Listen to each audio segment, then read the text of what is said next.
in our ability to provide on-call support for all of our nurses who provide 24-hour on-call services for our rape crisis program. That's quite an expensive component of our rape crisis team expenses, as you might imagine. We're also hoping to provide an increase in that on-call hourly rate for our forensic nurses. And again, we'd likely have to delay that increase if we were not, if it were advisable for us not to receive the full amount that we requested this year.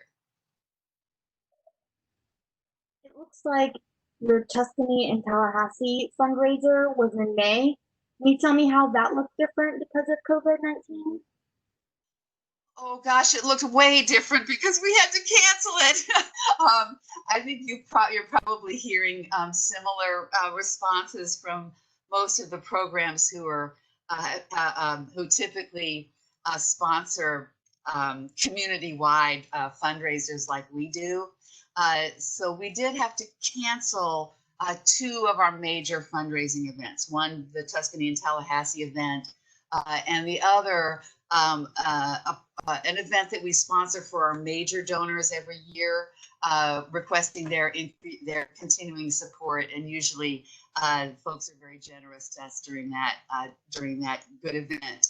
I'm happy to report, though, that we have been able to make up the revenue that we had budgeted to both of those fundraisers by individual contacts with our donors, as well as mail solicitation describing what our fundraising level status was at the time, and asking for folks if they were able to provide us some additional support at this time. And the community really responded to those requests.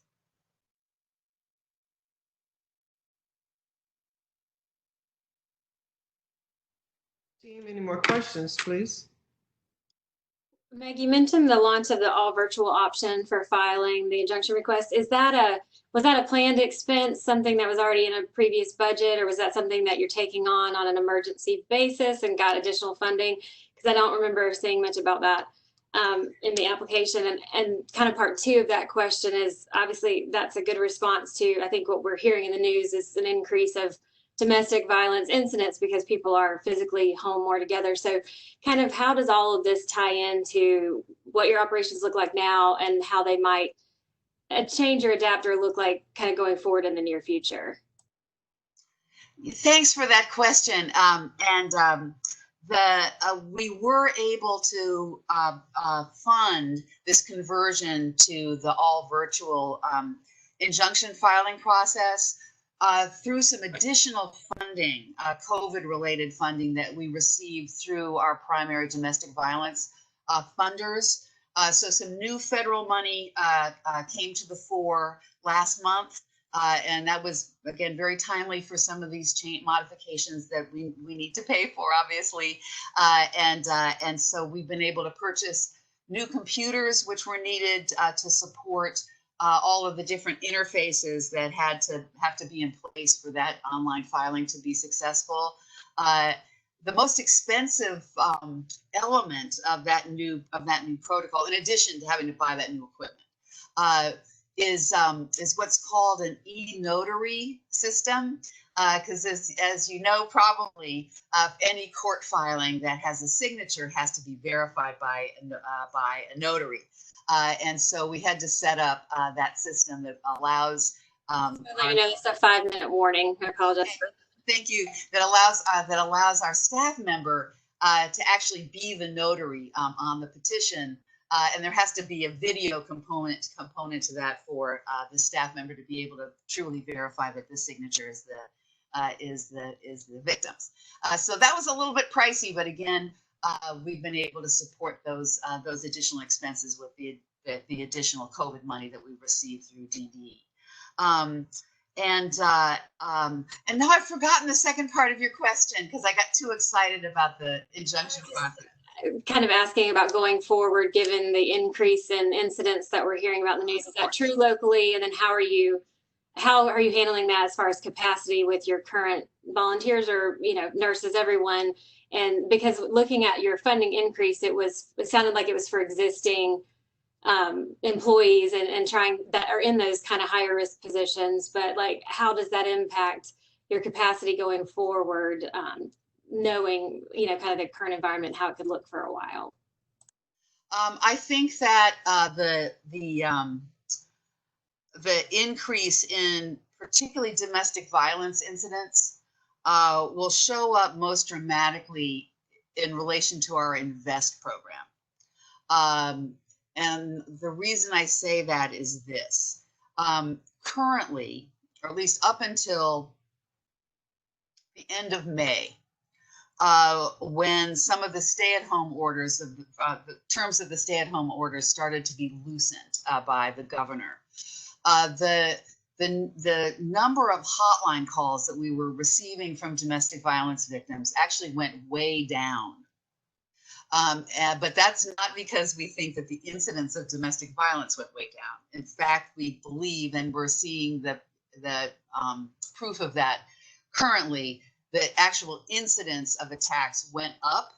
But because survivors were put in a position of being shoulder to shoulder with abusers throughout the day and night, the victims found it very, very difficult to create safe conditions for themselves to be able to call our hotline. So in response to that, we created a special email address for survivors to be able to email us without having to speak out loud, so that if she could get into the bathroom for a few minutes and unobserved, if she could be in another room in separate from the abuser for just a minute to just give us a high sign that she was in trouble, that would be an available option for her. And that's been a relatively successful approach to providing alternate access to our hotline crisis services.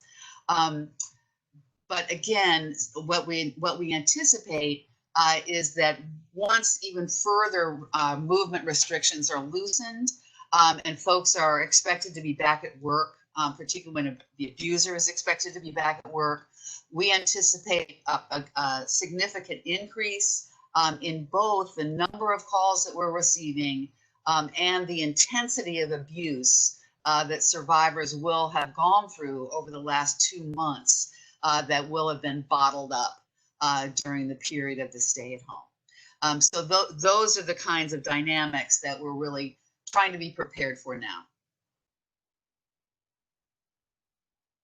Do you think that some of these things you mentioned, like having the email address for domestic violence survivors and being able to file injunctions online, are those things that are going to continue after the COVID-19 period? Absolutely, and if there are silver linings here to be had, it will be in the close look that we've taken on ways that we can enhance our services, that we can keep in place indefinitely, really, to the benefit of survivors who often find themselves in these circumstances, but we haven't had these tailored approaches to support them up until now.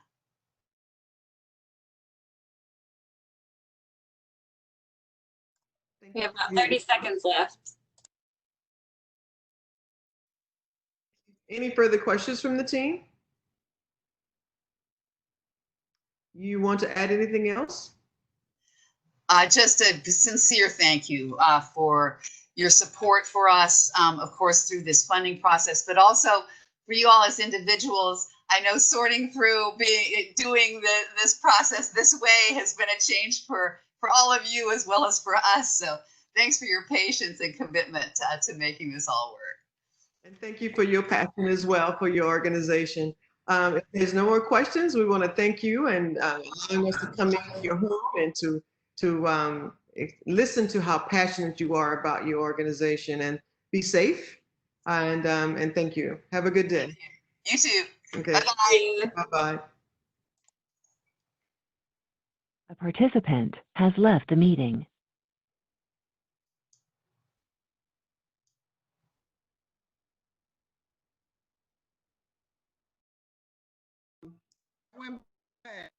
Good afternoon, everyone, and welcome to the CRT review.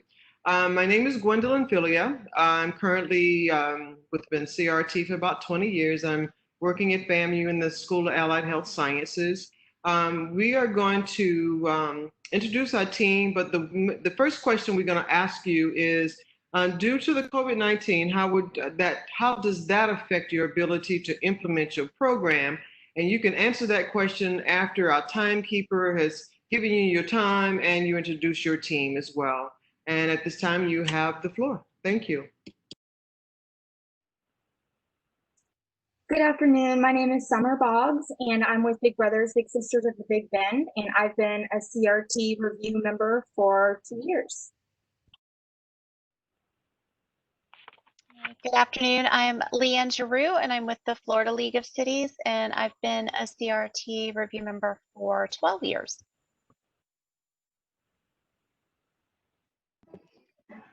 Janetta Chooks, and I'm a well care long-term care specialist. And I've been with the team for 8 years. Good afternoon. I'm Allison Voorhees. I'm with Capital City Bank, and I have been a CRT team member about 5 years or 5 cycles. I'm your timekeeper today, so we'll have 20 minutes for our Q&A, and I'll give you an audible 5-minute warning. And then since several of you are on video, I'll do a 2-minute and a 1-minute just with a written thing, so I won't have to interrupt. But I think we will start now if everybody's ready. So you can go ahead and, answer the question. All right. Hello to everyone. Thank you for the opportunity. Well, the question you're asking about how the COVID-19 has affected our program. Of course, going into the prisons is one of the main things that we do, and it's part of the essence of what Divine Revelations is. And so as of now, everything is on hold with me traveling into those prisons because before COVID-19, we were going throughout the week into 8 different facilities. And so right now, we're able still with the courthouse, we're able to do that class online and through phone calls and the anger management, we're able to do that. The Leon County Jail, they have sent us messages that they're trying to implement that program to be done online also. But as of going into the correctional facilities, that is on hold until, farther information is given for us. But it has affected us greatly. I miss what I do. That's my passion. I really do. I miss it. My passion is more about saving the lives of those who have gone through the incarceration. Because personally, I went through it some years ago.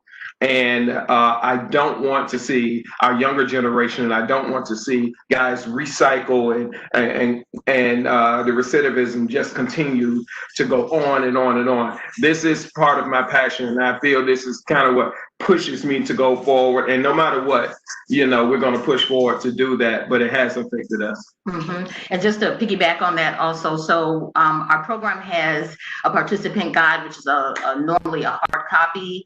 What we've done is literally for the folks who have participated in our program for the court-ordered clients, that's Tallahassee, Leon County court-ordered program, we have delivered it personally to those participants, and we've also made it available online for them as well if they make payment through PayPal. So we've used PayPal. So our teleconference system that we're using is freeconference.com. To provide that program for them. And as Mark mentioned, we've opened up that possibility, have offered that for the Leon County Detention Center as well as the prisons if that's of interest to them. I have a quick follow-up on the materials cost budget. Allison, excuse me 1 second.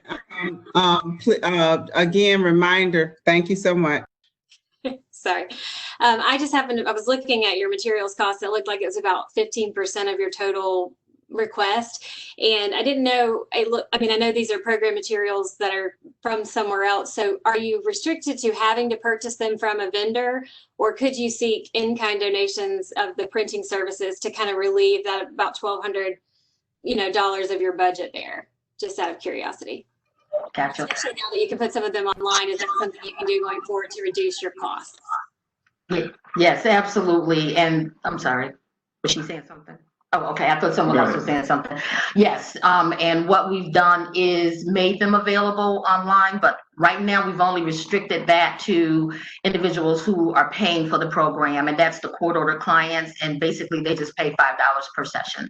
And so for them, it's a modified version of the actual program. The cost, the real factor of the cost is the printing of it. You know what I mean? So it's the curriculum itself is designed, we designed that ourselves and have copyrighted that, but the actual print cost. And so we have not at this point partnered with any other agency or entity or business to have that service. Maybe what we found is the discounted price for everything with that particular printing service, who's an online company, versus the local companies. We would love to establish that level of relationship with them for discounted pricing, but at this point, when we did the comparison, it was cheaper to go with the online version with the cents versus dollars per page. Now, of course, that's in reference to the Leon County Court. Going into the prisons, that's really the cost of what we're looking at, going and printing the material for going into those facilities, because we need those booklets and we need that paperwork, because these are things that my wife and I, this curriculum that the curriculums we have are curriculums that we have written. And so the prison at one time said that they could help us, and then all of a sudden they said they can't do it anymore. And so that kind of threw everything on us, and we've just been, out of our pocket and doing our best to try to get that material as we go forward. Have you tried any fundraisers for this in your ministry, along with any other affiliate churches or those kinds of things to assist you with the printing cost? Well, we keep the ministry completely separate from the 501c3. So we do receive donations from the community that help really to support that for us. We also do quite a bit of grant writing. At this point, we've only received smaller grants. So we, like the Lean grant, for example, to kind of support those efforts. So in the past, as Mark mentioned, it really has been just from donations and some of the fundraising that we do. We do one major annual event that gives us an opportunity to bring in some funds, not a lot, because most of any type of fundraising we do goes automatically into whatever programs we're providing. And what we've found is that even in requesting donations, everybody does not have the passion and the empathy when you say incarceration, because of the pain and the experiences that a lot of people have gone through.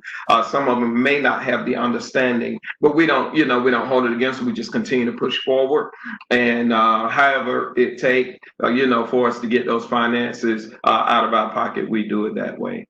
But we have petitioned, and the community, they help a little. We have tried fundraisers, but a lot of our fundraisers will go towards the, I think, more of the annual event that we do in reference to feeding the homeless and those clothing. Who are in need. Yeah. So that's very particular.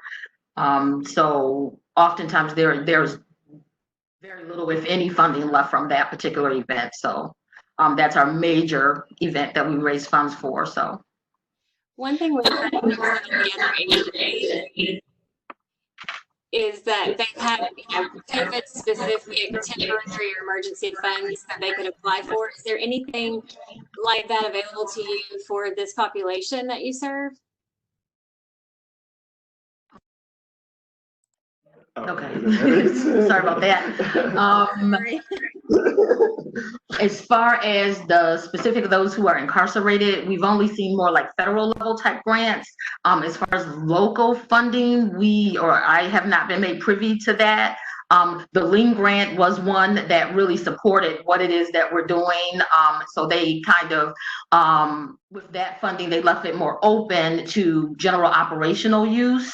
So that, kind of helped us get like with the freeconference.com, we pay $4 a month, but it still is very limited versus where if we could afford something that gave us more options in order to use that resource, we could do larger groups and we could do, more recording and those sorts of things that we can't do under freeconference.com. So I know that in particular, our insurance company actually also offered a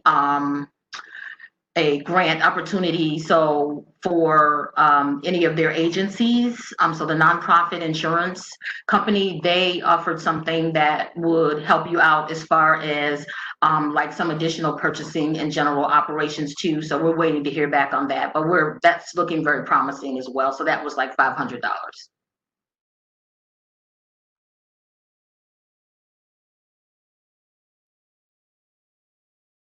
You mentioned limited access to the prison system. So how are you said you're taking printed copies to your clients there? Who disseminates those for you? We go through the chaplain when we're taking copies to the prison facilities. We're going through the chaplain in reference to the facilities there. And with the exception of the Leon County Detention Center, we're working with their programs coordinator, who we just take in whatever materials that we need for that population. So they are specific to Tallahassee. And as far as the public clients that we serve, we've had an 80-year-old lady who she just technology-wise, she was not able to access the materials. So we literally dropped it off at her house, mask and all, you know what I mean? So that she could have the content to go through it each week during teleconference. So how are you following up with your clientele since the COVID-19? I mean, you can't be face to face, and how do you know they're staying on task with their materials and following through with that, and how is it helping them?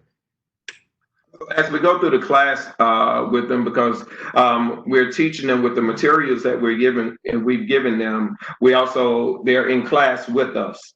And so even after the class ends, I check on them because in reference to anger management, and especially with so much that's going on now, we want to make sure that they are applying the techniques that we've given them, applying the information. So we continue to check on them at least once a week to make sure everything is okay. And my number is always open for them. If you need to talk, if you need to just vent, you can give me a call, and I go through different forms of recapping, reiterating to make sure, because we believe that repetition is one of the best ways of teaching outside of the experiences that you've gone through. Mm-hmm.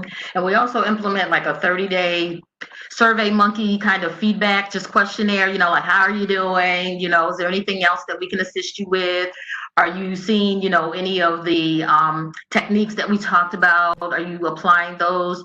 So, we do that, but we would love to be able to expand that further because we do know that follow-up is really a key and probably one of the greatest areas of opportunity with probably almost all programs.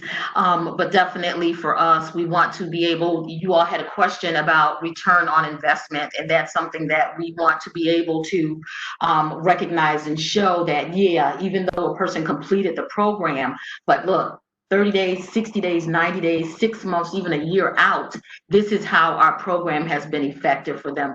And, you know, being fairly, I guess we would probably be considered by some a newer agency by way of Florida. You know, for us, that would be a great measurement tool for us as we're looking forward to really becoming an excellent organization. Thank you for that. Based on the last recommendation from the CRT, the CTR team, sorry, they recommended that you tell me about your collaborations. They recommended United Partnerships of Human Services. Did you reach out to them or any other agencies that can assist you with, say, some free printing, or any other agency or any other company that may donate that to you? Well, we are a member of the United Partnerships for Human Services, and they actually are really good at communicating what sorts of opportunities are out there. But we have not specifically asked them related to printing services or who they could recommend. But we do know that they are definitely the go-to source, you know, for those for a lot of different resources and communication.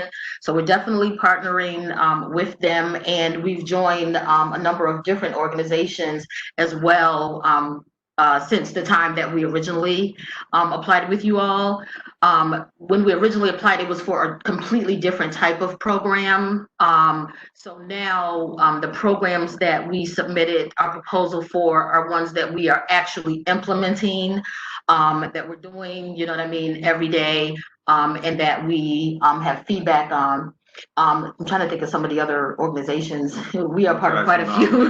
NAMI, yeah, NAMI. We're members of NAMI. In fact, I serve on the board. Marcus. Gotcha. I can't think of all of. Actually, it's quite a few different organizations that we are now members of. I know I do, but. Thank you. Any more questions from the team, please?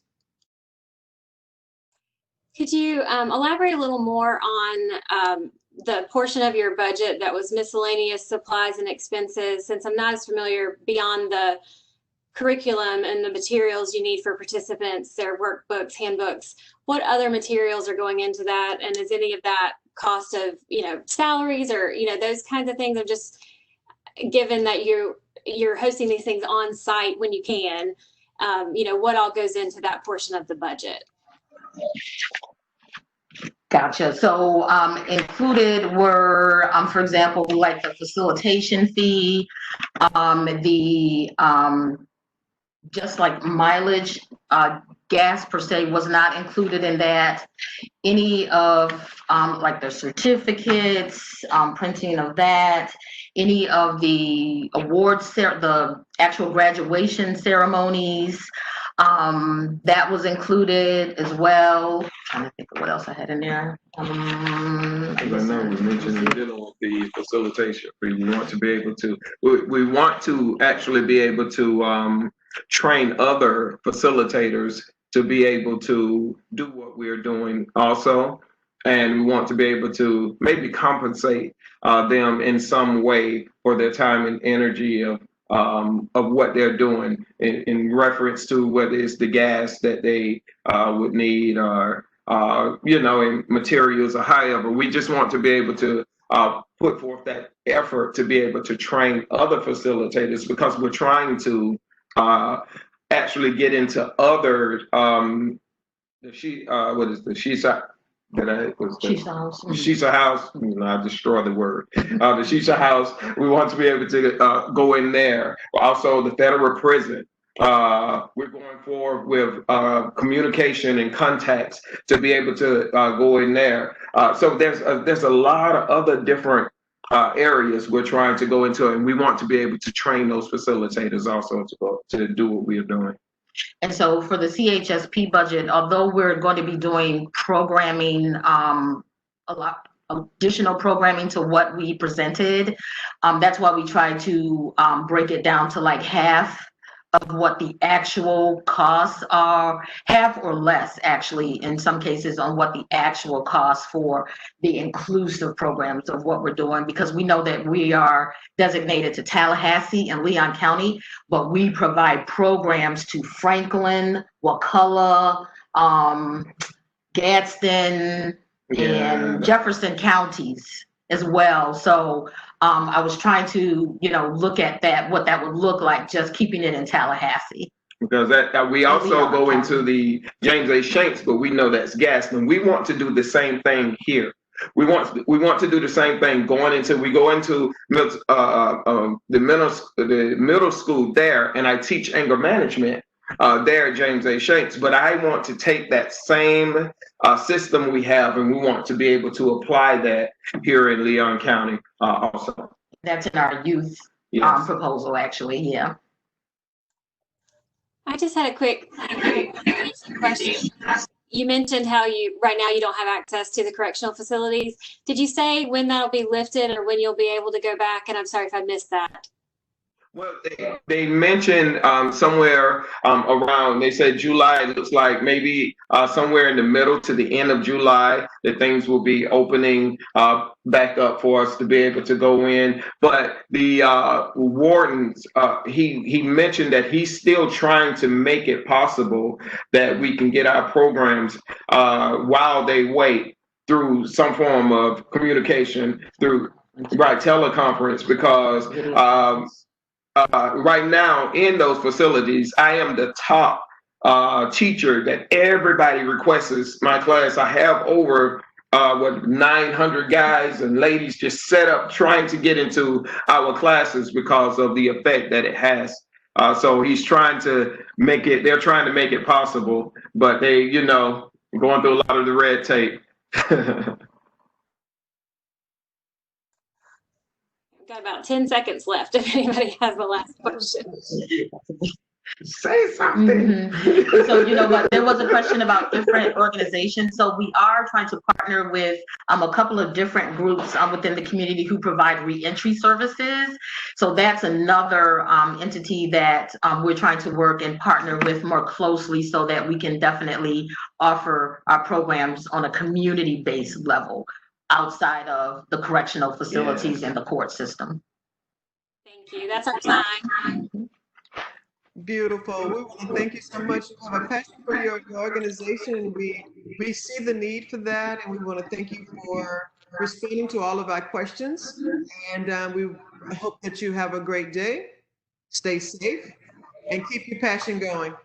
Thank you all so very much. Thank you for your time. Be safe, everybody. Thank you. Goodbye. Bye-bye. The meeting, okay? Thank you so much. Good afternoon, everyone. How are you doing today? Doing grand.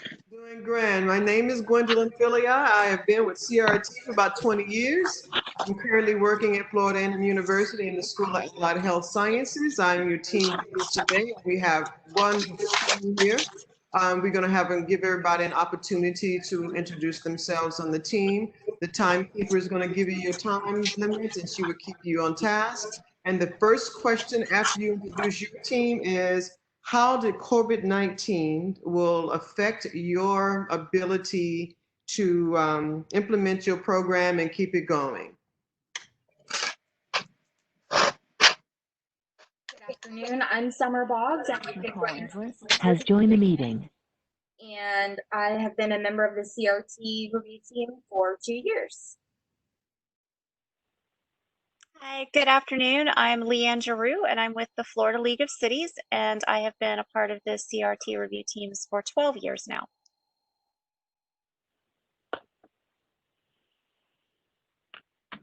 Janetta Chooks, Well Care Long-Term Care Specialist, and I've been with the team for 8 years. I'm Allison Voorhees. I'm with Capital City Bank, and I've been with CRT 5 cycles, and I'm also your timekeeper today. We'll have 20 minutes that'll start as soon as I finish, and then I will give you an audible 5-minute warning. And since you guys are on video, I've got like a 2-minute and a 1-minute that I'll just hold up. And if I can tell you aren't looking at me, then I'll say it out loud. But our time starts now.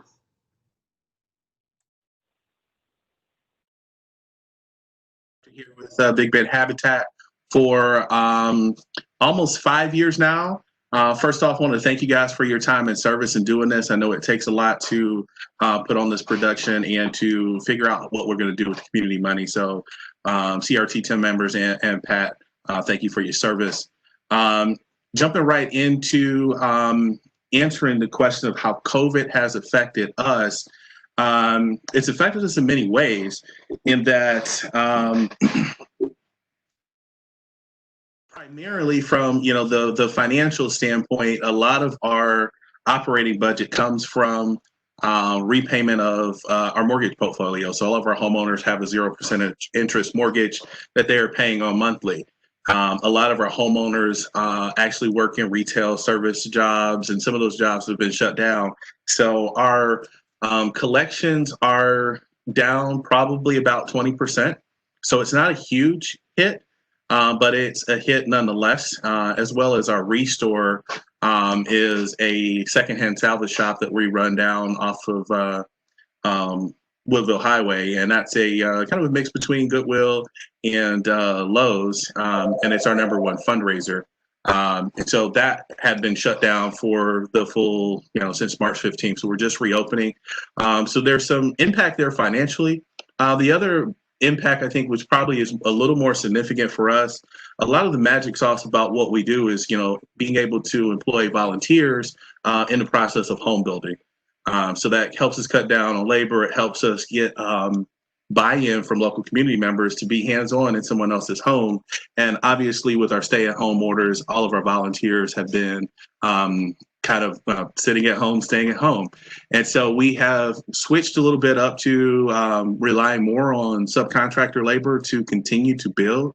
So construction, even during the stay-at-home order by the governor, was deemed essential. So our construction staff have still been out there on the front lines, as we say, to still keep us going.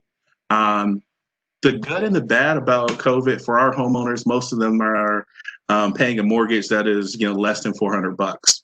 So even with a little bit of a job loss, they can still kind of manage to potentially or possibly pay. The other thing that we have done is to implement a forbearance program, as most mortgagors have done. I mean, I bank personally with BB&T, and they've given us forbearance. So a lot of our homeowners, if they are really in trouble, they can just reach out to us. And because we both have built the home and hold the mortgage, we have that full ability to wrap around them and give them continued service. So I think that'd be it.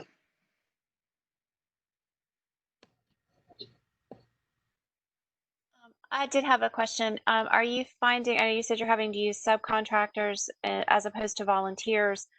Have your costs gone up as far as having to provide PPE and social distancing and all of the other procedures that are OSHA recommended for construction crews at this time? Is that affecting any of your budget in that way? Yes, more specifically in the projection so we have not fully reopened in terms of volunteers back to the build site. We probably will do that in the next 30 days. With that, we usually have, shared equipment in terms of hammers and goggles and gloves. And as you can imagine, all of that stuff will now become either disposable, that you take it with you and we're providing you take it with you, or the other requirement will be bring your own hammer, gloves, and things like that, so that you can be responsible and not be in something that somebody else is sweating, coughing, wearing. So our projection is we have purchased PP&E, mask, gloves, trying to look at the disposable element as opposed to a more durable element, which we could, retain and reuse. So in that projection, I would probably assume $5,000 to $7,000 additionally per month.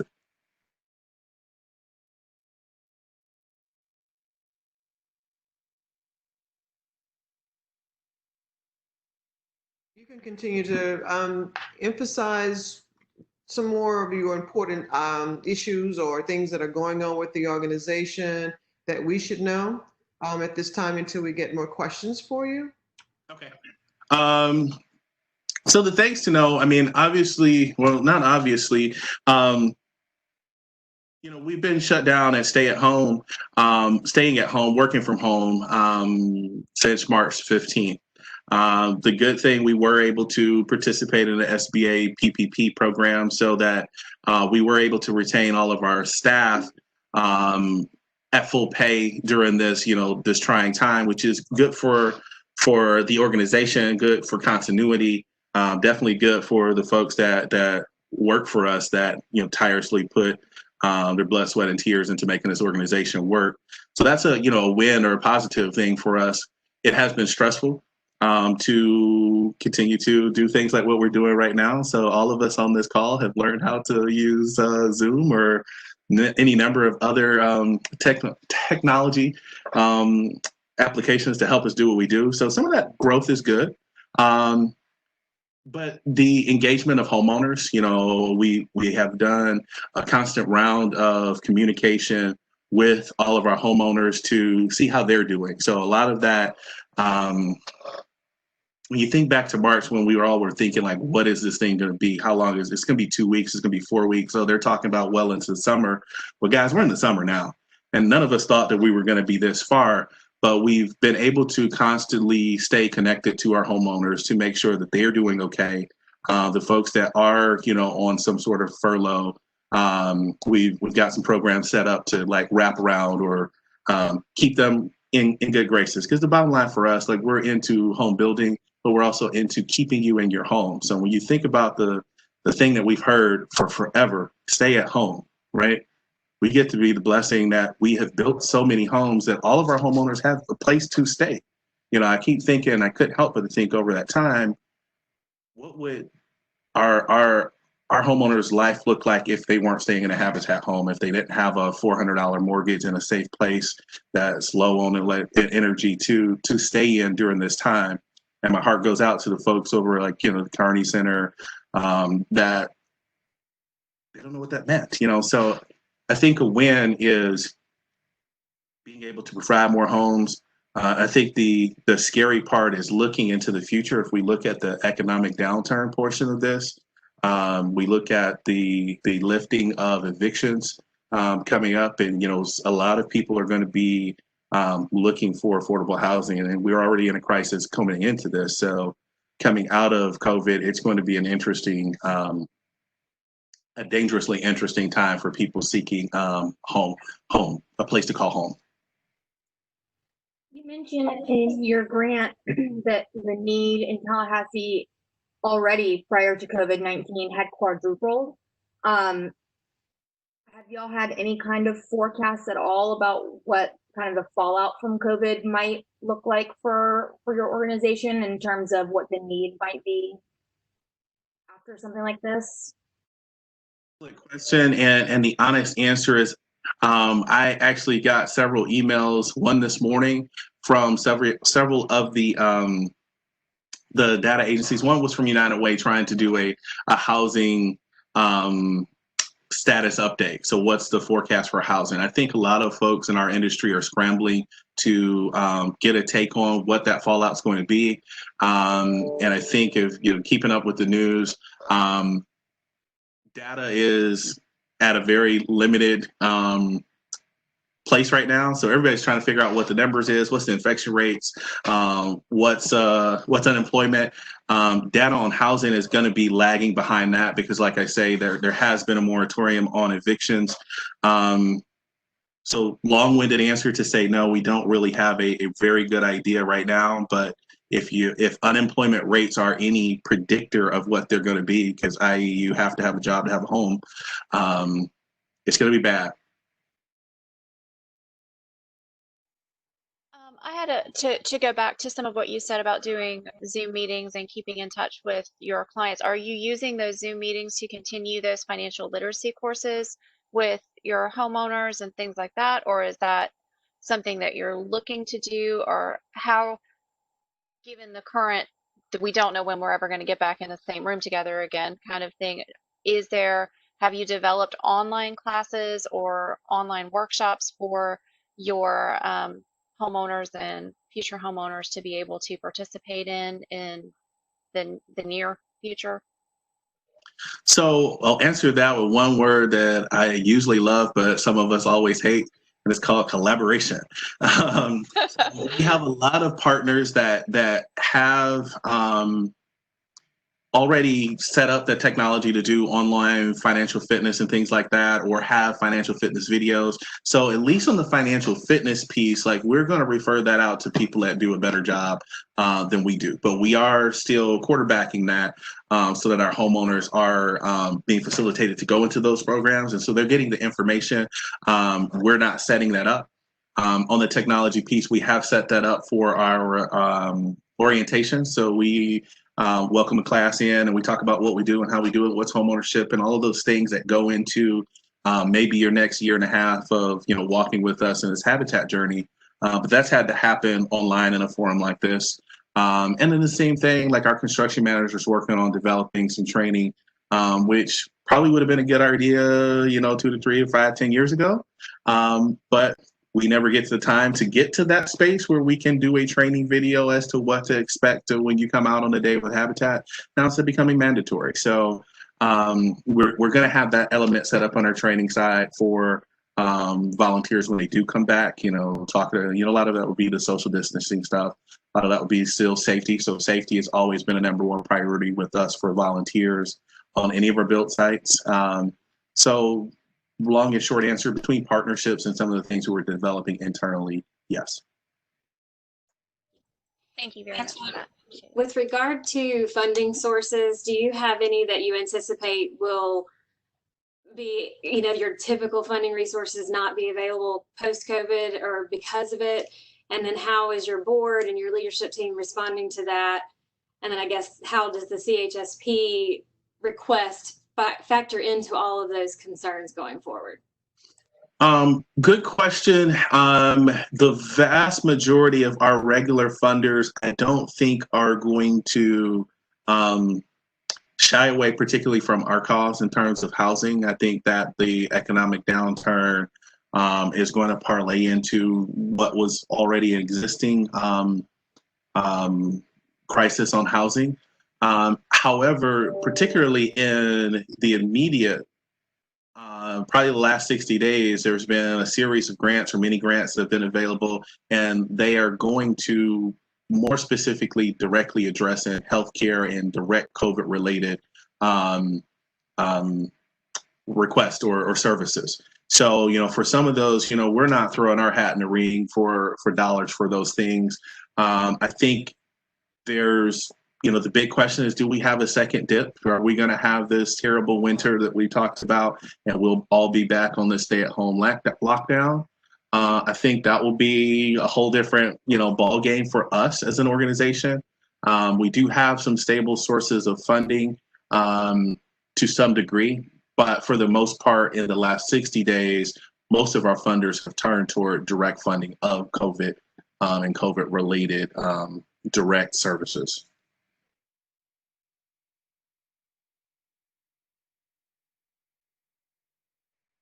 With the clients that you already had in the pipeline prior to COVID-19, those are the ones that you're servicing now. Are you able to take on new clients? I know you say you were doing that through virtual communications and all of that. So are you limiting the number of people that you try to reach each year? We have had some internal conversations about that. And I think the honest answer is, we truly feel like there's going to be more people that are going to need our help coming on the backside of this. And we're trying to be prepared in all scenarios, ranging from, maybe potentially smaller homes to doing more of what we're doing now to, just trying to think outside the box, because we don't know what our economy, our community is going to look like in the next 6 months. We're in very uncertain times. Right now, it's a great summer, like everything's heating up, where everybody's able to go back out and do some things. If everything goes normal, we hope to still be looking pretty good.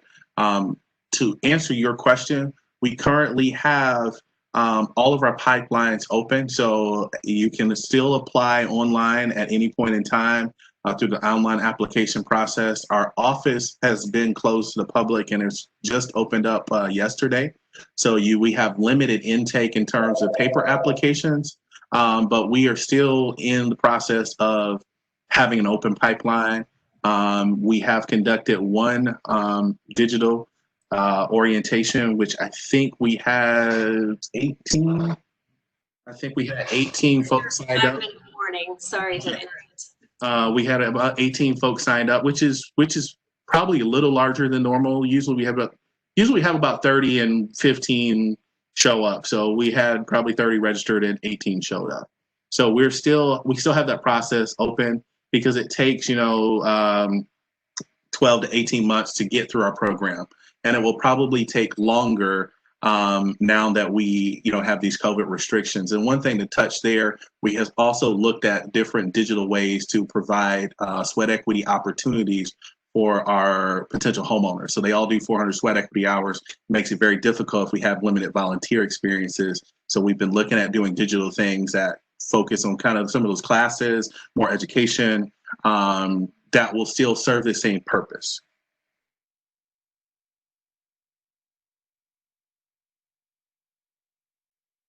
Any more questions from the team? Anything I'm else? just curious how, I know you have a really active board or have historically, so how are they contributing in terms of taking on some of the burden and responsibility of the current environment and then kind of looking ahead to being able to, kind of mitigate all of these potential things like increased costs with the PPE resources and just unstable funding or things like that you might anticipate. So how are you engaging the board in that aspect? We have an incredible board, and they have been extremely flexible and very level-headed. I mean, I think that all of us, every agency has struggled to figure out in the crystal ball what's next. So in terms of board engagement, we've turned to a number of these digital meetings. We've met pretty regularly. Board has been looking to spread information. One of the big things is, how is somebody else doing it? Let's not reinvent the wheel. What things are working for other agencies and organizations, looking for funding, looking for all of those ways to support, reaching out to some of our homeowners. So when we talk about reaching out to homeowners, some of those calls were done by board members. And then just understanding support, to have a good team supporting us in our work has also been amazing. For some of the clients that you have built houses for, are they a part of your board, or can they be a part of the advocates for you to go out and help you raise money for other people that would need housing, affordable housing? So currently we don't have a homeowner on our board. We do have some of them active in some of our committees. It is something that we've been looking to do, to bring one of our homeowners onto our board. But they are active in spreading the word in the program. They're active in marketing. We have just recently this last year celebrated doing our 200th house. So there's been some campaigns on what home has looked like to those 199 people who have, or families who have participated us in this organization with us for the last 30 years. So they're active in spreading our mission.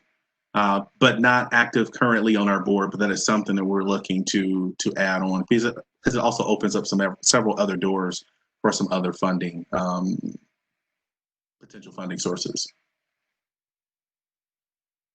And I guess the one thing I would add, if I could, if I still have time, is I know one of the things that we haven't talked about is thank you, land. So we're always in, we're always asking for money. Every organization is asking for money. We're also in need of people to go into our homes. But because of the market itself has been pretty good, a lot of the land available lots are kind of shrinking. The choices are shrinking. We have in the last 5 or 7 years started to get into some small subdivisions, which allow us to buy a $30,000 lot and split it in 4 or 5 pieces and put 4 or 5 homes on it as opposed to one. We're getting pretty good at that, and so are other for-profit developers as well. But the other part of that ask is for more dollars, more staff, and then funding for land. So that's one thing that's very important to us. And in conclusion, I would just really say thank you guys for taking the time to do this. please keep considering us in your regular decision making. If there are any other questions, like 30 seconds. Awesome. Well, thank you guys. Appreciate it. All right. Thank you very much. And it was a pleasure having time with you, and keep up the good work. Well, thank you very much. You guys have an amazing day and stay safe. You also. Nicole Everett has left the meeting.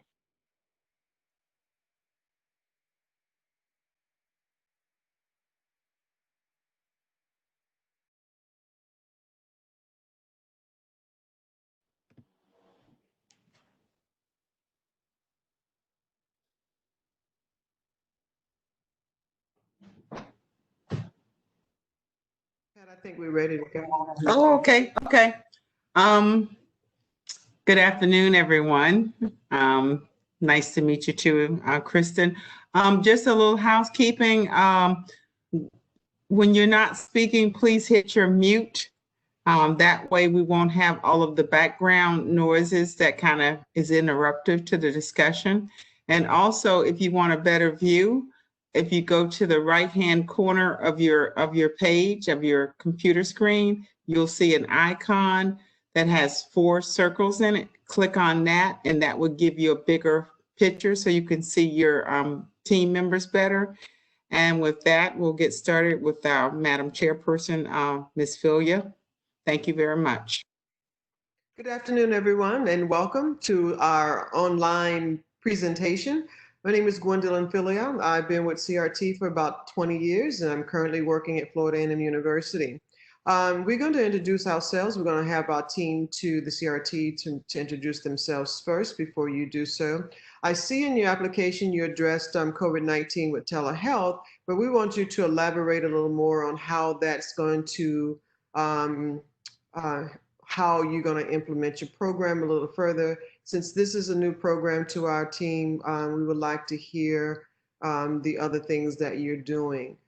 With that said, the team members will introduce themselves. The timekeeper will tell you your time limit. She will keep you on task. And after that, you can answer the COVID-19 question. Thank you.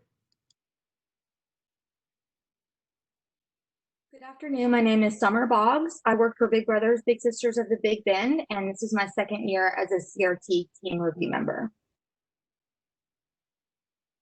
Good afternoon. My name is Leanne Giroux. I'm with the Florida League of Cities, and this is my 12th year as a CRT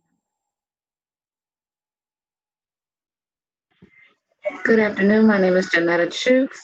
I'm with WellCare, long-term care specialist, and I've been with the team for 8 years.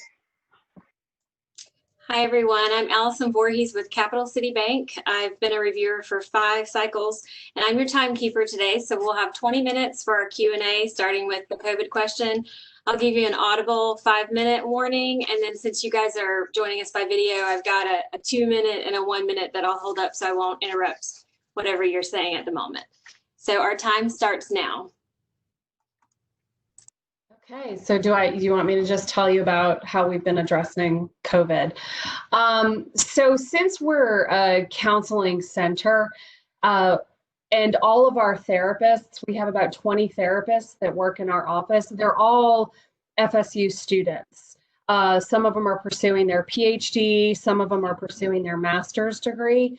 But when campus kind of closed, obviously all of our students went home and other places, and it became evident that in order for us to continue business, we needed to start doing telehealth, which did require a tremendous amount of training and a huge learning curve for all of us, because that isn't something that we had been providing before. We have lost quite a few clients who, for whatever reason, didn't want to continue telehealth. So that has definitely impacted some of the training hours our therapists have been able to get, as well as obviously our revenue being impacted. And about 3 weeks into this quarantine, the Department of Health said that registered interns could now see new clients, because before they weren't allowed to take new clients. With telehealth, it had to be their existing clients. So now we are advertising to get new clients, and we've seen that start to increase. So I anticipate it's going to continue to increase. And I had even kind of told my therapists that once things start to level out even more with COVID, and then with the, recent things going on in our world right now, in our environment, we're having even more people reach out for mental health services. So, I think it's just us trying to stay on top of telehealth. And I admit I am continually learning more about it because it is such a new area to me. But I think that has been as successful as it can be in order to continue providing these needed counseling services to not just the FSU students. We do see FSU students, but it's also the entire Tallahassee community that we see.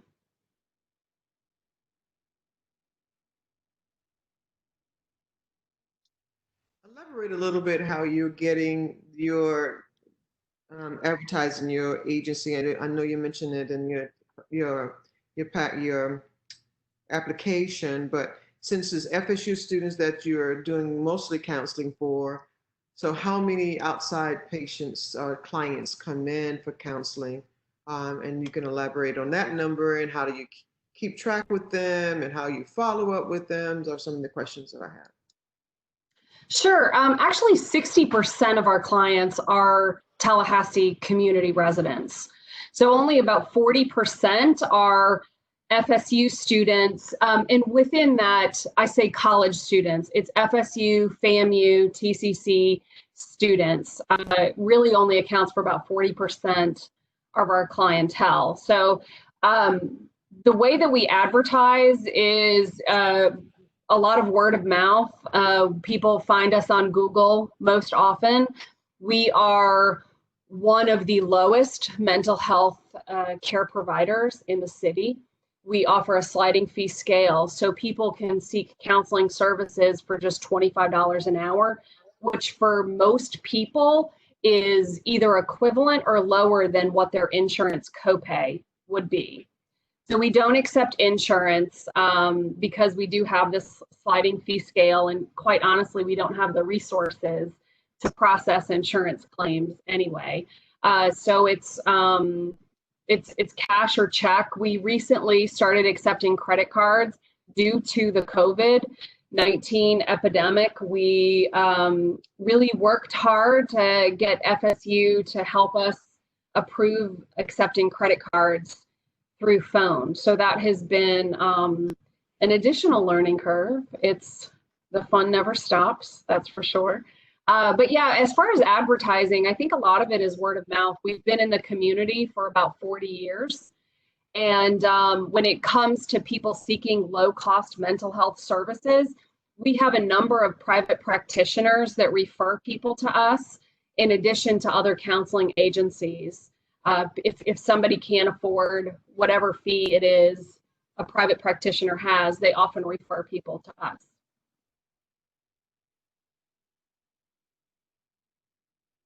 I have a couple of quick questions about your board. One quick question I had was, I was just curious, it looks like in the application y'all gave ages for your advisory board, but didn't enter ages for the board. And I was just wondering if there was a certain reasoning behind that. And then I also noticed that outside of one Hispanic or Latino person, the rest of the board is white. So was there any plan to expand diversity to the board as far as racial diversity? But I also noticed that the board is 84% male, but you kind of have more about 60% female clients. So was there any look at changing that as well? I think changing that would be great, but that is a Florida State University governing board. So I will be honest, I have absolutely no control over who Florida State University chooses to sit on their board. But I did notice the same information when we have to put in all of that information into the application. I noticed that as well, but I have to be honest, that's completely out of my hands. That's a university decision. And obviously it was more readily available to us to see the ages of the advisory board. Those are other faculty members here in the college. I can easily look that up. These other people are, I don't know how they are. I don't know how to look that kind of information up. So that's why we have the information for the advisory board and not the FSU board. I have a budget question with regard to the training costs, and if things continue and students aren't necessarily back on campus in the fall or not all back on campus, will that impact your costs? Like, will you be able to do it at a lower cost if you have to do it virtually? And then the second part is with regard to the percentage of the director's salary that's being attributed to this request, how would that be covered if we were unable to, or any of these costs be covered if we were unable to fulfill your request? I can answer the training question, Corbin, and then you can answer the other budget questions. As far as training, all of our graduate students will be back on campus in the fall. Thankfully, because I need them back. They'll all be back on campus in the fall. What we are hoping to do is about 25% of our clients bring them back into the clinic, and then have 75% continue with telehealth services, provided the Department of Health allows us to do that, which I'm hopeful they will. So trainings will have to be really creative depending on what the pandemic status looks like. I would love to have them in-house if we can. If not, then I'm positive we could utilize those funds for Zoom trainings or whatever virtual trainings. We've been pretty fortunate to find a couple of very quick telehealth trainings for low cost, and there have even been some that have been offered for free during this time. But I really do think that telehealth is going to become even more of the counseling entire portfolio. So I think for us to continue getting more virtual trainings is going to be really important. And so the second part of that question, the second question was about Dr. Green's executive director salary. You'll notice too that there's been an increase there. We're anticipating an increase for Dr. Green because she was recently promoted. So congratulations, Dr. Green. But a portion of her salary is actually paid through this clinic. The other portion of her salary is paid through the college because she has this split responsibility in terms of she's the director for the clinic, but then she also has teaching responsibilities to the college. So that's why I show that amount for that particular column for CCFT. But essentially, if that funding was not available through this grant, then that's something obviously that this clinic would have to absorb. That's just one more cost that would have to be absorbed by the clinic. And that's one of those things where then we have to look at, as our costs increase, do we have to increase the fees for our clients? That's just the nature of things. We have to continue to pay for things. But as of right now, the goal is to hopefully get this funding, which will allow us to do some other more innovative things. Thank you. Mm-hmm.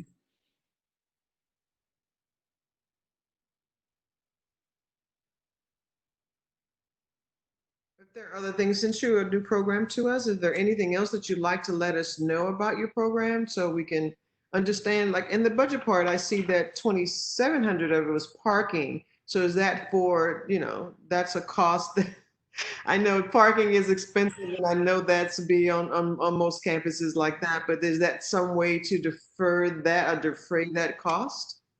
So actually we have 6 parking spots behind our building, which, if anyone's familiar with FSU and parking, it is a nightmare no matter where you are.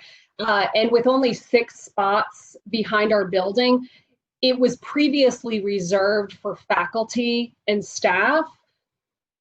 We couldn't afford to have a faculty member park there when we have all of these clients needing services, and not their other choice would be to park at the Civic Center and walk over to us, which you can imagine is not an option.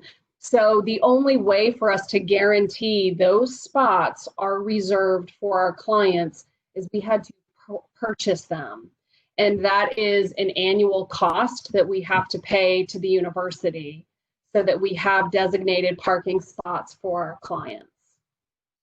And I've reached out to the director of parking and transportation services. I've stated my case that we should not have to pay for this cost given the nature of this particular clinic. And that's just one of those things that the university has that cost, and the users have to pay for it. So. Thank you. Yeah. Any more questions from the team? Anything else?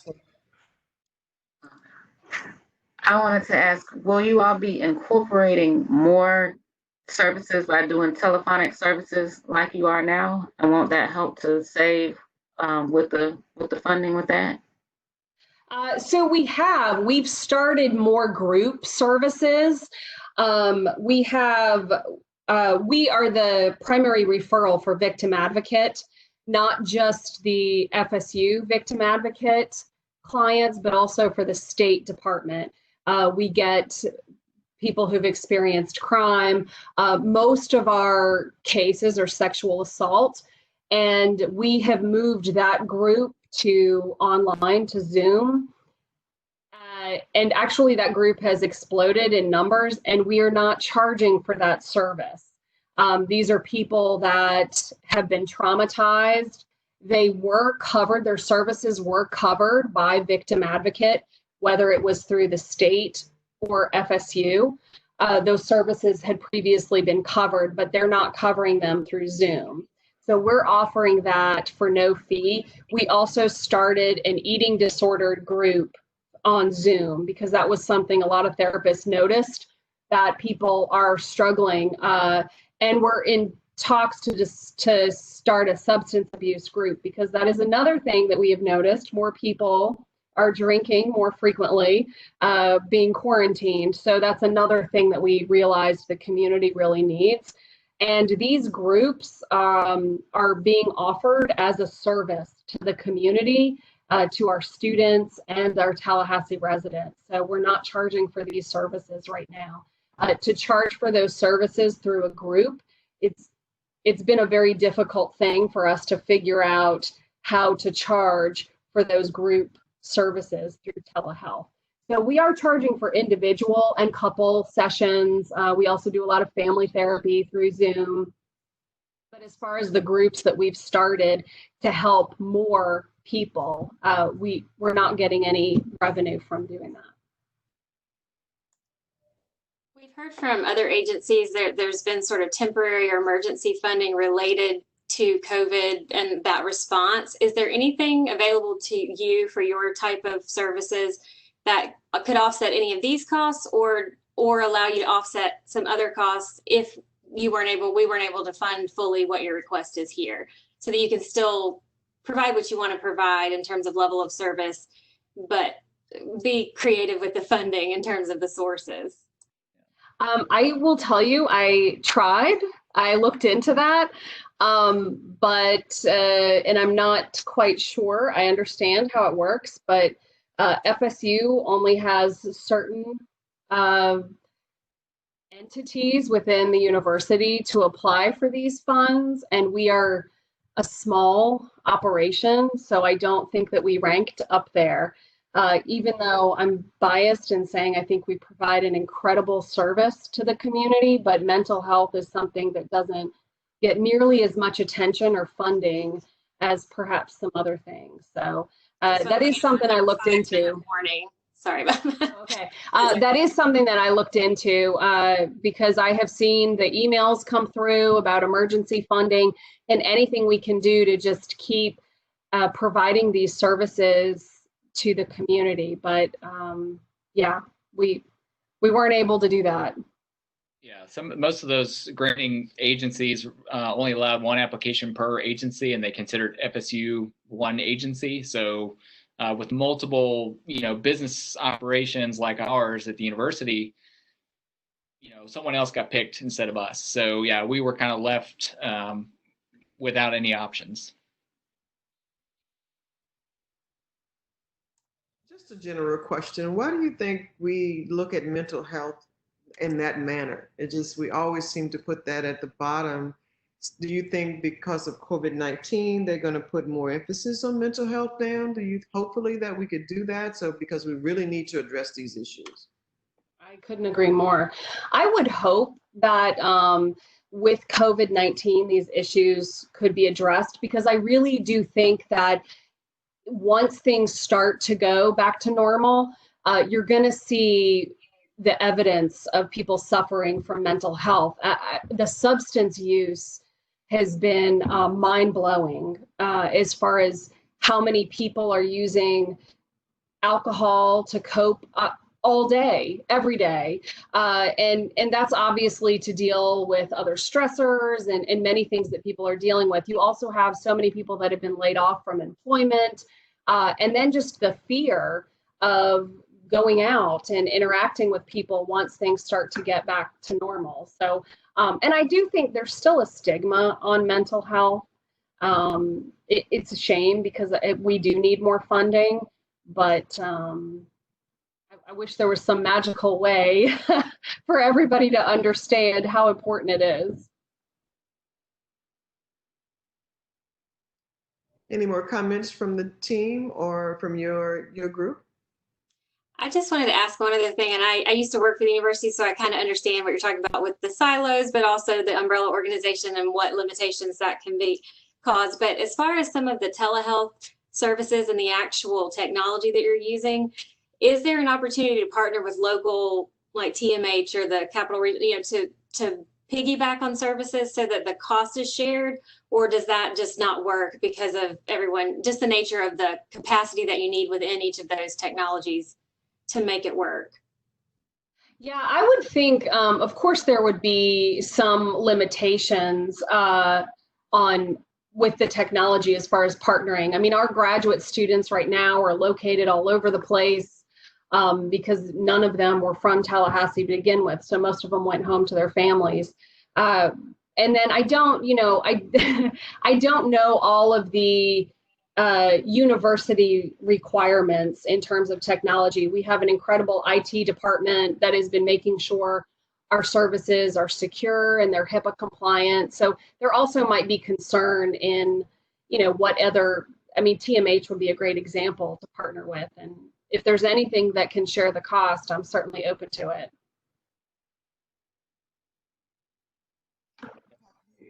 Have you looked at partnering with either TCC or FAMU to see if they're having any kind of agencies that may help with mental health? Because I'm sure all students, and I know you said you service all students from all over. Is that something that you've tried to collaborate with those two entities? I know that they are also doing telehealth sessions for their students too. But no, we haven't collaborated. They will see our FSU students just as we see FAMU and TCC students. Someone else who had a comment?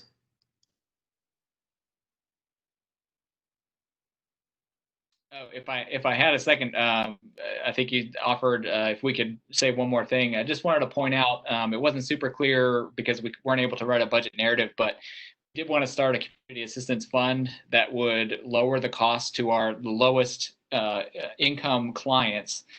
So essentially what we would do is we would offset some of the costs that we normally would pay for to provide lower costs, or no cost to our lowest income clients. And we'd like to set up a fund of about $10,000 to allow people to apply and get these services at no cost, even though, as Dr. Green mentioned, they're already super low at the lowest at $25, but we want to make it as accessible as possible for people at the lowest income. Thank you. That's our time. Okay. Thank you. Thank you very much for allowing us to meet with you. Back.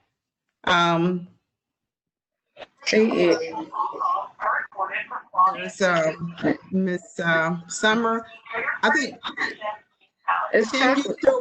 Tim, are you still waiting on your two people, or what's going on? No, it's just going to be Cynthia. Oh, it's just the two of you. Oh, okay. Just the two of us. Yes. The two most important people. Don't count on that. Or should I say some of the two most important people? Let me clarify.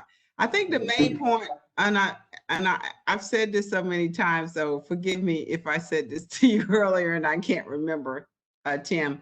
But just for logistics, please mute yourself when you're not speaking, mainly so we can reduce that background sound. And then also, if you want to go to the right-hand corner of your screen, you'll see an icon at the very top. If you take your mouse, you'll see an icon, has 4 circles in it. Click on that and it will give you a better view. Okay? And with that, I probably told you that yesterday, right, Tim? So with that, we'll have our chairperson, Ms. Filia, will start the meeting, okay? Thank you. Good afternoon, everyone. How are you doing today? Hopefully all is well. My name is Gwendolyn Filia. I've been with CRT for about 20 years. I'm currently employed at Florida A&M University. One of the main questions we're going to ask you how COVID-19 will affect your implementation of your program. That's a question that you will answer first after we introduce our team, and you can introduce yourself again and make sure that you pay attention to the timekeeper. She's going to keep you on task.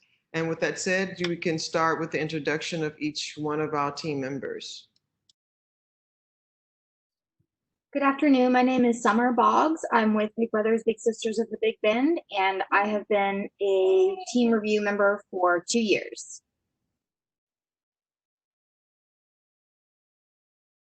Good afternoon. I'm Leanne Giroux. I'm with the Florida League of Cities, and I've been a CRT member for 12 years.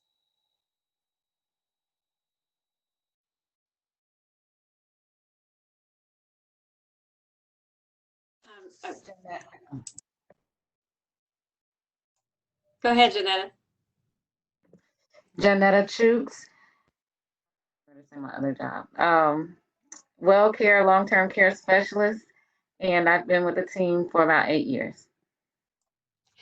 Good afternoon. I'm Allison Voorhees. I'm with Capital City Bank, and I've been part of the process for 5 cycles.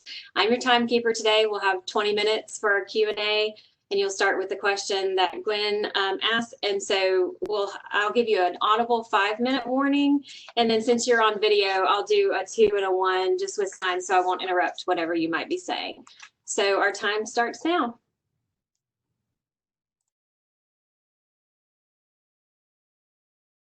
Between you all, that's very impressive. My name is Tim Center. Normally, I don't wear a mask, but I am the CEO of the Capital Area Community Action Agency, and I'm joined by Cynthia Valencic, who's part of our finance team, to review the Getting Ahead grant application to the CHSP process. And great opening question to present the issue of how we've dealt with COVID-19, specifically regarding our Getting Ahead class that's funded right now. Because our class is 15 weeks long, it's 2 hours each week, bringing a group of about 15 folks together in a kitchen table format to work through a workbook, such as the Getting Ahead literature that we work through. And of course, once we have to get away from the small group, the small group meetings, we've converted over to Zoom. And we did a sampling session. Actually, we did a mental health check-in with all of our classmates to see how they were coping with everything as everything was shut down during the pandemic initially. And then we inquired of our students, would this be a good format to carry on the classes? And so the next week we resumed the classes, and I think we're in our 4th week of Zoom classes. Being well received by our staff and also by our clients. And all of our clients had accessibility, which is great. We also did the program over in Jefferson County.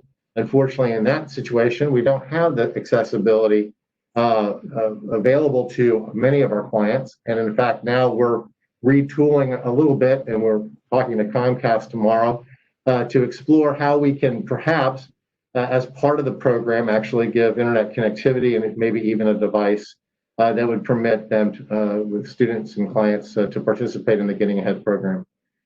So I think we've overcome as best we can, but at the same time, that overcoming well, we lose the intimacy of being together in the same room. We're together virtually just like we are today.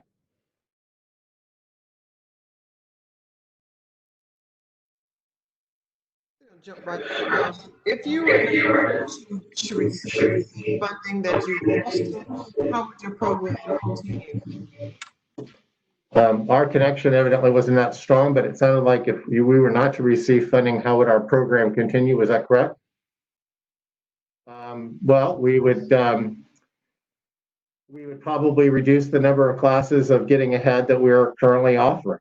One of the nicest things about the CHSP process has been to permit us, as the federal funded safety net for an 8-county region, which unfortunately though is limited in terms of financial eligibility in the CHSP, I'm sorry, in the community service block grant funded programs to 125% of poverty, which means we do not get a chance to see a lot of the working poor, that segment of our society that's just above the poverty line, but working and struggling to get ahead. That in that case, in this situation, without those grant funds, we would not be able to work with the ALICE population. And then I think as it relates to the importance of what we're doing is that the Getting Ahead program for us has been operating for about 8 years within this region and has about a 45% success rate on taking clients and making them independent of public assistance. I don't think any other program can claim that type of success rate on self-sufficiency and promoting folks to no longer have to come to community action or make themselves available for Section 8 housing or food subsidies or any other type of public assistance. And so it'd be unfortunate if we were to receive the funding, because the more people we're able to help, the more people we're able to get off of public assistance and more independent in our community and contributing back to society through taxes and salaries. Did you apply for the emergency funds that came out for the COVID-19? Did we apply for what kind of funds? Emergency funds that was, allowed for agencies for doing the COVID-19 to make sure that, you were able to continue. What emergency funds you're referring to? You mean the United Way grant funds that were made available? Federal government, they were giving to make sure that you kept employees on and no furloughs and those things to keep your agency going. The SBA, the Paycheck Protection Program, I think is what you're referencing, because there was a non-profit component. So a number of things. One is that we'll be the recipient of probably another $1.5 million from the CARES Act for funding to help for the COVID impacted population regarding utilities and living expenses, direct assistance as it relates to rent. We did not have to apply for those, as were actually appropriated by Congress, as most of our funds are. We did receive some supplemental funds for our Head Start program to deal with COVID-19 and how we'll offer childcare to financially eligible families going forward in the new school year. And there we're focused, of course, on PPE, cleaning, hygiene, and a number of issues regarding how do we ensure the safety and security and health of our staff and our kids. We were a recipient of the lean grant from the Office of Economic Vitality. We've also received a $25,000 grant from Hancock Whitney Bank to deal with rental assistance in Leon County for COVID impacted population. And so we did not pursue, we also did receive we did apply for and receive a payroll protection program forgivable loan through the SBA, at which we've been able to pay our staff and keep them employed and engaged. As we go forward, we've moved a lot of our services out to online applications for our clients. We still are not open to clients in our offices yet. Does that help? Yes, thank you. You're welcome. I saw that you had a fundraiser that was scheduled, I guess, for last week originally. Were you able to go ahead with that or raise any funds even virtually through those plans? No, and that's why we applied for the COVID, for the lean grant from the Office of Economic Vitality. So instead of raising what we were projecting this year was about $10,000 to $14,000, we have received a $2,500 grant to replace those funds.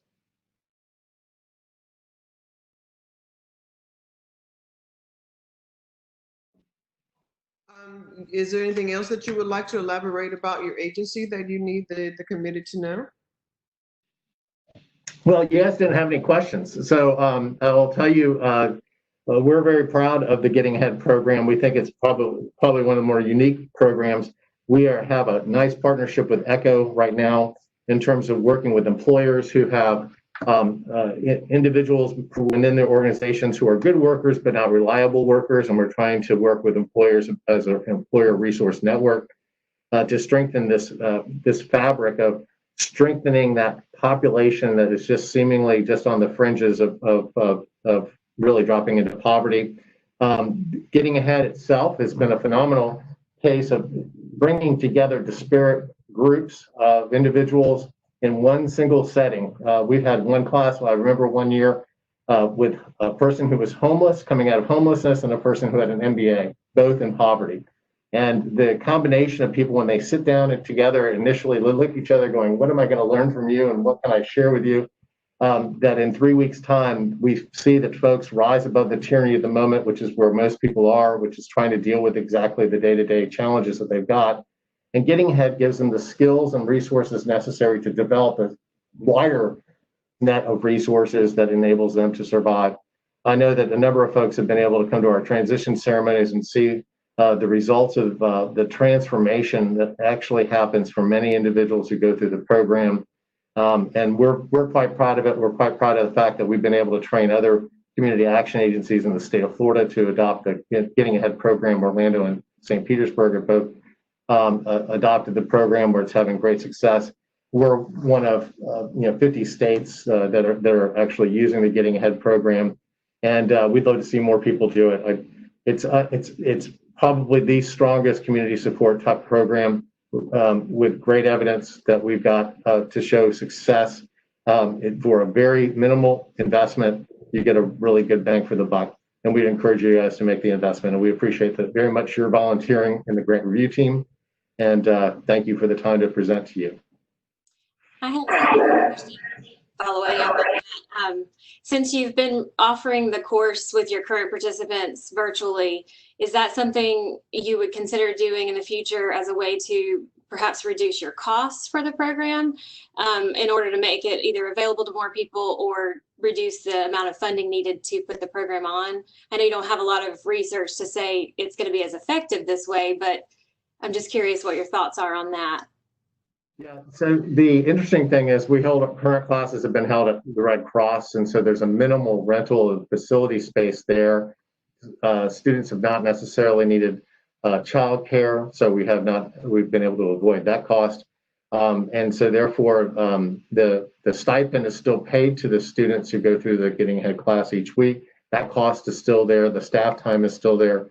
So the cost avoidance of being online versus in person actually is not that great, but we would consider going forward in this manner if we have the current conditions that the CDC and everybody else recommends in terms of avoiding larger groups larger than 10 people. But we find that a class of 15 students really is a much healthier number because of that conversation that needs to take place with and the dynamic synergy that takes place amongst the participants.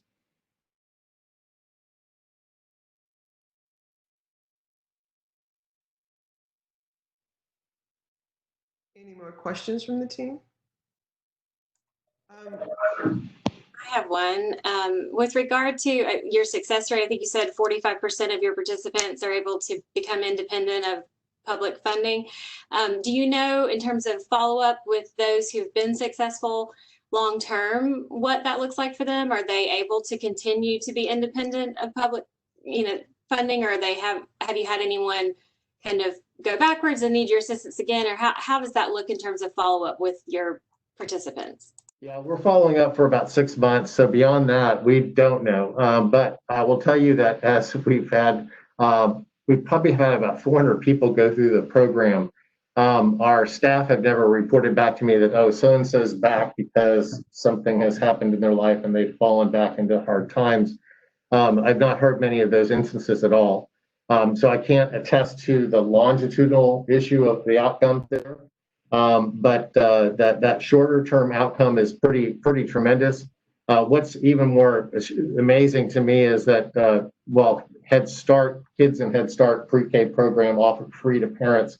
When we have Head Start parents go through the Getting Ahead program, our success rate is about 80% in terms of, in fact, that makes the families actually ineligible for the Head Start program once they go through the program, which you would not think that somebody would like to, you know, they're taking advantage of a great program at Head Start, and then they go, what, I've worked myself out of being able to take advantage of Head Start. And that's, we work with them. Sometimes that's there's a big hesitation for many clients sometimes to go, what do you mean I never have to come to community action and have my utility bill paid?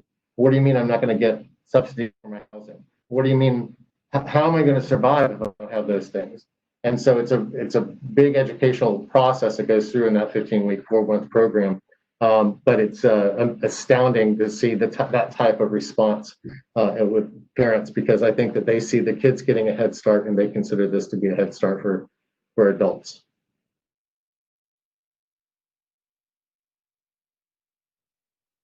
Anything else, team?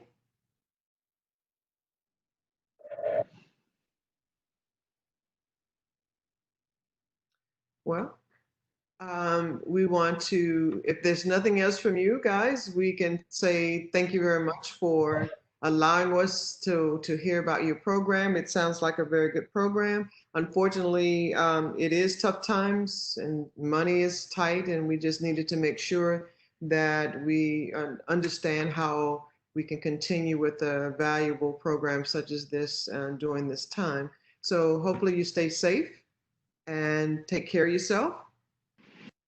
Gwen, I just wanted to mention, we still technically have 5.5 minutes. If there's anything else, we haven't even reached the 5-minute point. So if there's anything else you want to cover. Nothing else. Yeah, I don't envy, am I unmute or not unmute? I don't know. I would just say, I don't envy the position that you all are in as it relates to trying to make decisions between competing interests, some of which are you're comparing apples to oranges.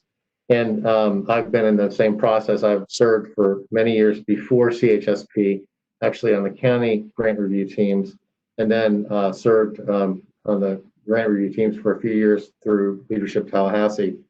I think the biggest issue to me is simply that to acknowledge the fact that research and investing in things that actually work. And I would submit that this is probably one of the most successful programs available. And I would appreciate so much and be very grateful for your consideration as you go through those funding decisions.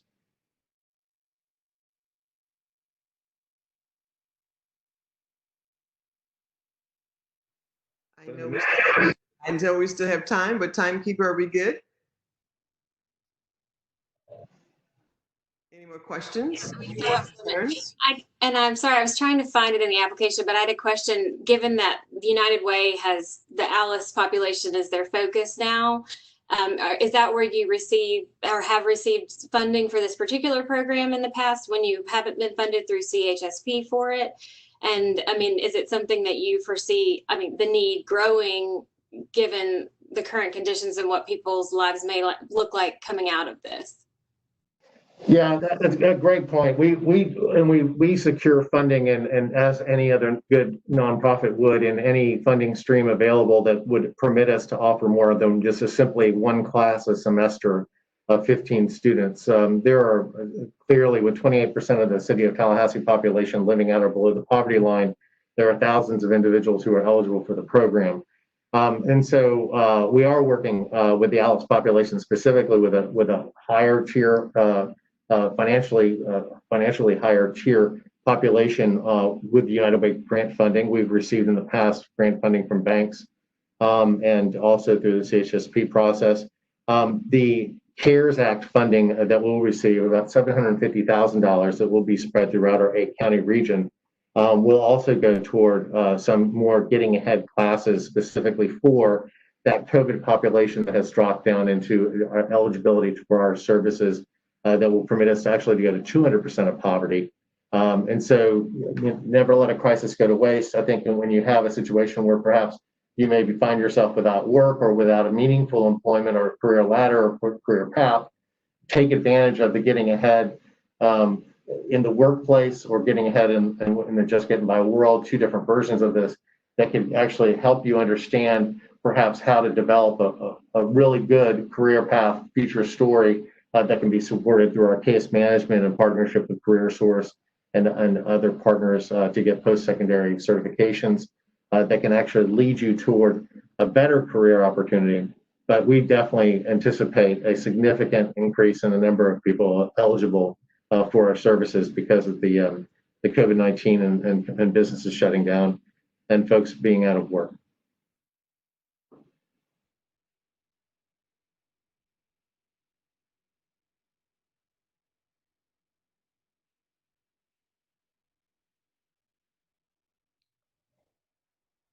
Anything else from the team?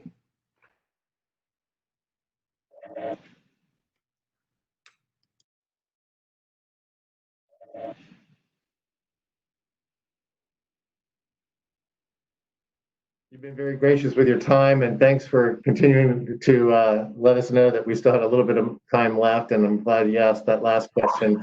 The demand is increasing. We're going to hopefully be there as best we can for the community. Thanks. Thank you.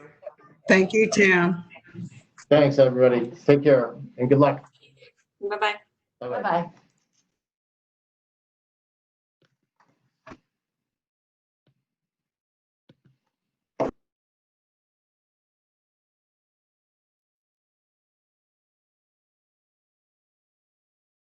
Back. And we're going to show some energy. I know everyone is tired, so we're going to show a bit more energy because we know it's the countdown, so we can do it. We can do it. They've been going since 8:30 this morning on sitting on the computer, so I know it's been pretty tiring. Last one? Yeah, you're the last one on the agenda. So we're going to show a lot of enthusiasm and energy toward the end. Ken Baldoff. A second ago. Ken Baldoff is our board chair who's joining us as well. Has joined the meeting. Okay. So 1, 2, 3, 4. Hey, everybody, I made it. Hello, how are you? Just a little bit of housekeeping before we get started. We could please, I ask you please, if you're not speaking, put yourselves on mute. You'll find out why, because all of us will probably make the mistake and not do that. But you have a lot of background sound and you can't hear the person that's speaking. So please put yourselves on mute unless you're speaking. The other point that if you go to look at your screen, you may know this already, but look at your screen, go to the right of your screen, you'll see an icon in a circle, and it has 4 dots, circles inside of that icon. If you click that on, that will give you a better view of the panelists and everyone in on the conversation. By the way, too, I'm Pat Holliday. You've seen me in probably numerous memos that went out to you. So I'm with the city of Tallahassee. Plus you met me when we had the RFP training as well. And with that, I'd like for my chairperson, Ms. Filia, will actually start the meeting officially. Thank you guys so much for participating in the CHSP process. Thank you, everyone. Happy evening to you. My name is Gwendolyn Filia. I'm the team leader for this team. We're all a team and we are here to listen to your presentation. Before we get started, I've been with the CRT process for at least 20 years. One of the questions that we want to make sure that you answer before we end the session is that how the COVID-19 would affect your ability to implement your program. And you can answer that question after the team members introduce themselves and when the timekeeper come in and give you your time for presenting. With that said, we can start with our first team member. Thank you. Good afternoon. My name is Summer Boggs. I work for Big Brothers Big Sisters of the Big Bend, and this is my second year as a CRT lead member. Good afternoon. My name is Leanne Giroux, and I'm with the Florida League of Cities, and this is my 12th year as a CRT team member.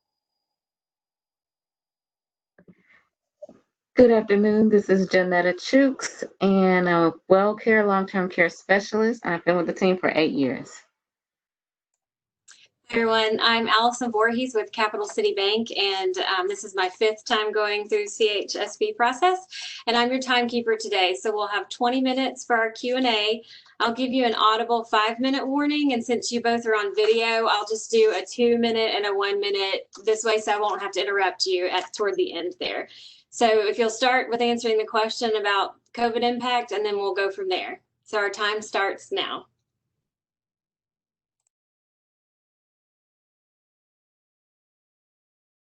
Ken, you're still muted.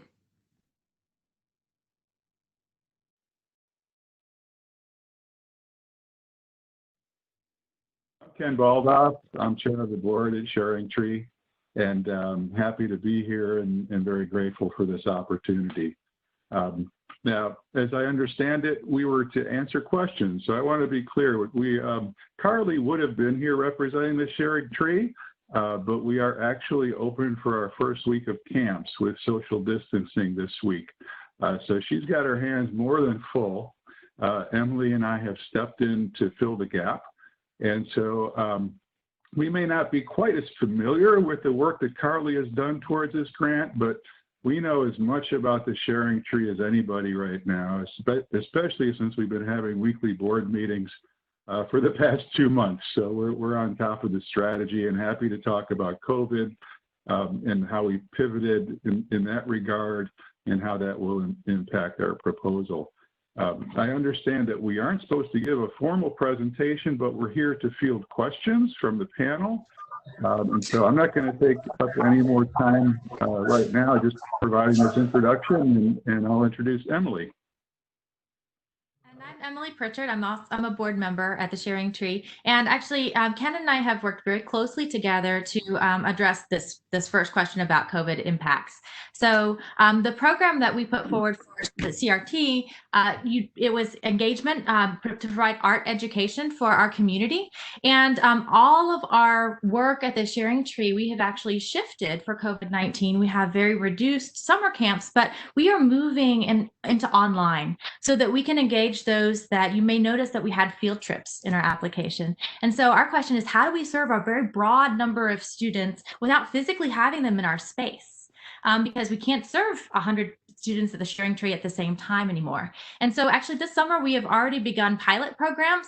Currently we offer a tiered system where we have 10 campers in the Sharing Tree. We have those who are tuning in online live.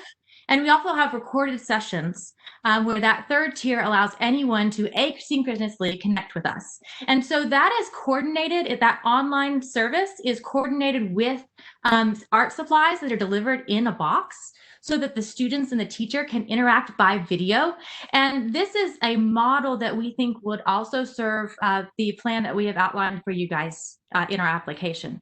And so we would be able to serve students and teachers in this way to bring art to our community, but we're going to be relying on a lot more virtual methods.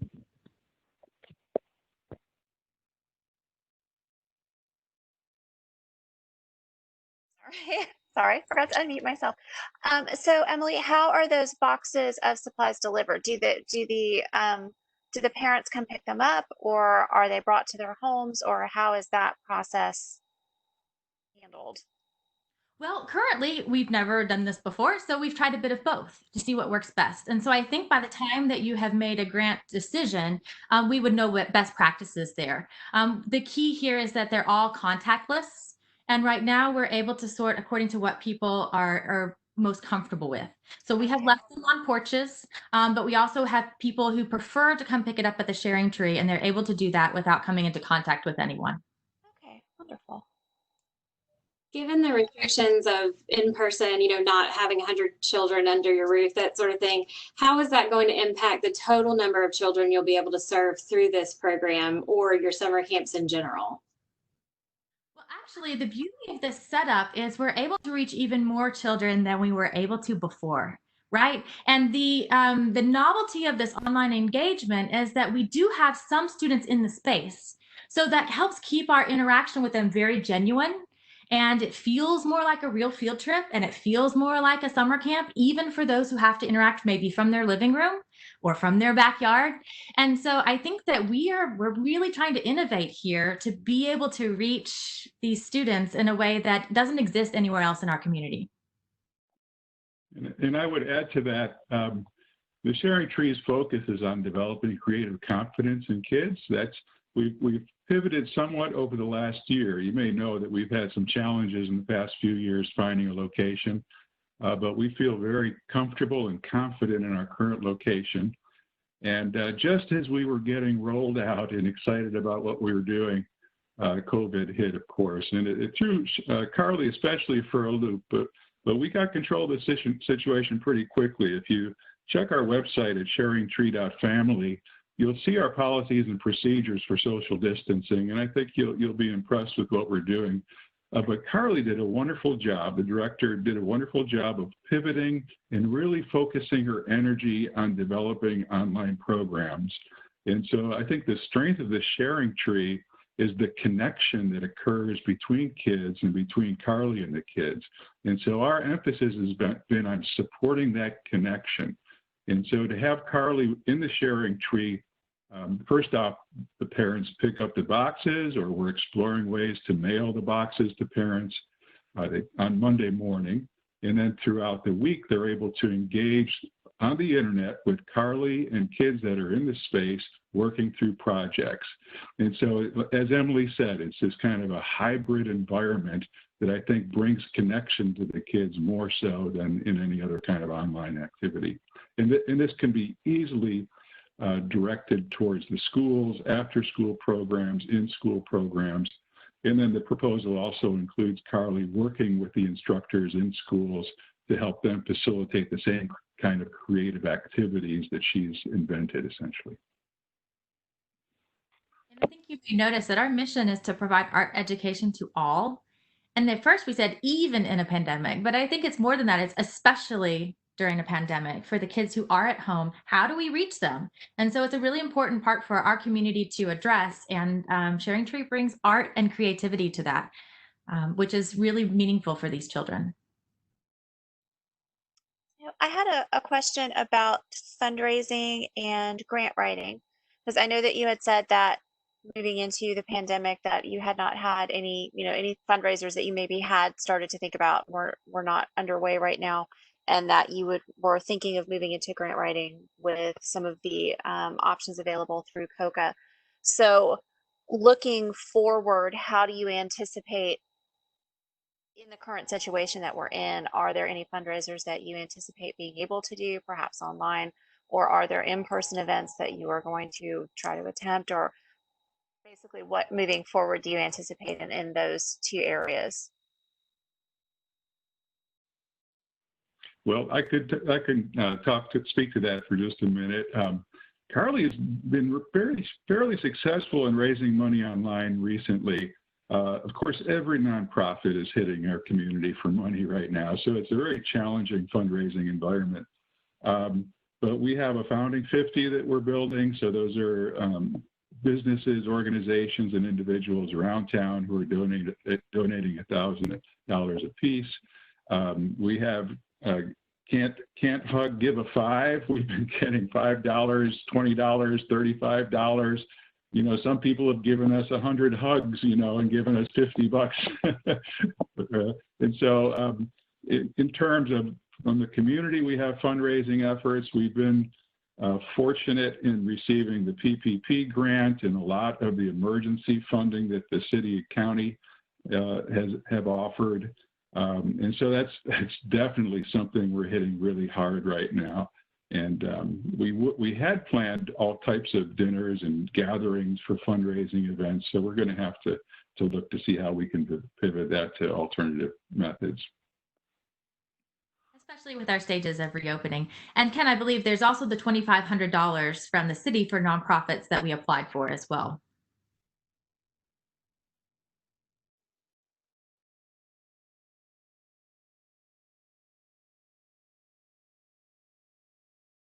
You indicated you started your camp this week, yes? How many students do you have, and how's that going so far? We only have 10 students, and we did that so that we can do it in a socially distanced way. But we do have other campers joining us virtually at different times during the day. And so it's going fantastic so far, actually. We were very nervous about it because we have a pop-up tent outside where the parents pull up and we do, a symptom survey, we do a temp check, and then just the child is escorted into the building. The floor is taped off so that everybody is 6 feet apart. Everybody has their own art supplies that are hard so that we can sanitize them. And Ken and I have been through the CDC guidelines for children upside down and backwards. So I feel very confident in the way that we're in our policies and procedures. I was nervous about how they'd be implemented, but we've also hired additional staff to be there with the kids. We also have volunteers. The volunteers are helping with some of the morning drop-offs. The staff stay inside the building. We have completely redone our outdoor play area with new sod and mosquito treatment and things like that so that the kids can play outside in a socially distanced way. So that is what we're doing currently, and we're going to learn as we go how that works. But I'm very excited about the way that it's gone so far, and the children and parents have received it with open arms and are so happy to be back. When we continue to hear from parents who want to be back when we have more capacity. But right now, we want to ensure that we can keep everybody as safe as possible.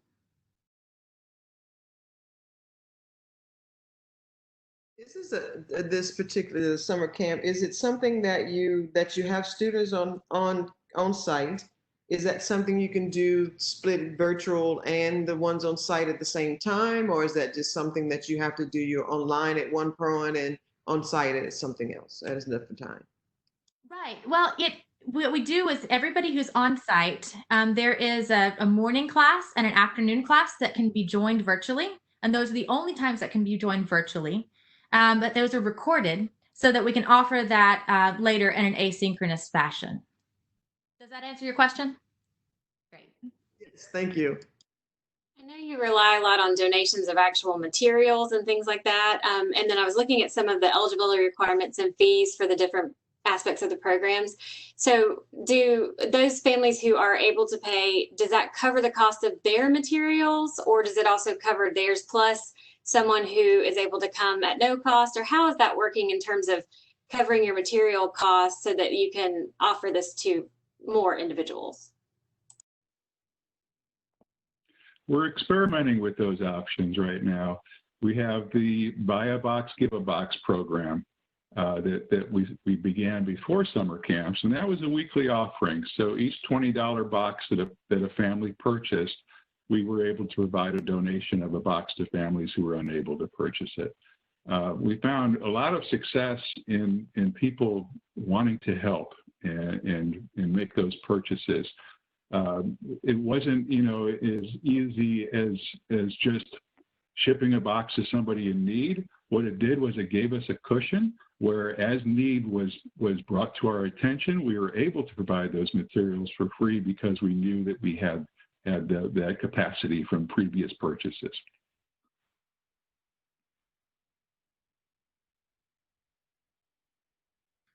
Could you speak to your board makeup? I see that you right now you have 8 whites and 1 black. Are you recruiting additional board members to diversify a little more? We have been. I think that going virtual has certainly paused some of our board recruitment, and that's something that we continue to pursue. And you'll probably notice that some of our newer board members are people of color. And so we have 2 others that are in conversations with us. But the question is, what type of commitment does that look like in the pandemic? And so that's different, and that's our obligation to be able to tell them. And we've had that conversation as well. In terms of before COVID hit, that was one of our areas of emphasis, was connecting with organizations of African Americans within the community. We had several information sessions where we invited folks from, for instance, we had in Black History Month, we had a special art show of Black artists in Tallahassee who came and showed their materials and sold their artwork within the Sharing Tree. And through that event itself, it connected us with various children organizations that we had intended to start servicing, providing activities, parties, and creative playtime. But it all kind of went to the side as we tried to figure out how we're going to survive, basically. But as we go online, that's partly what we want to be able to do. Is we had these connections before the pandemic, wanting to serve more of our community. And the question is, how can we use technology to get to them? And we want that to be as meaningful and as connected as possible. And you know, as Ken said, the artists and their art were very well received. And we want to see, you know, we want those children to see themselves reflected in our learning materials as well. Just want to let you know we have 5 minutes remaining.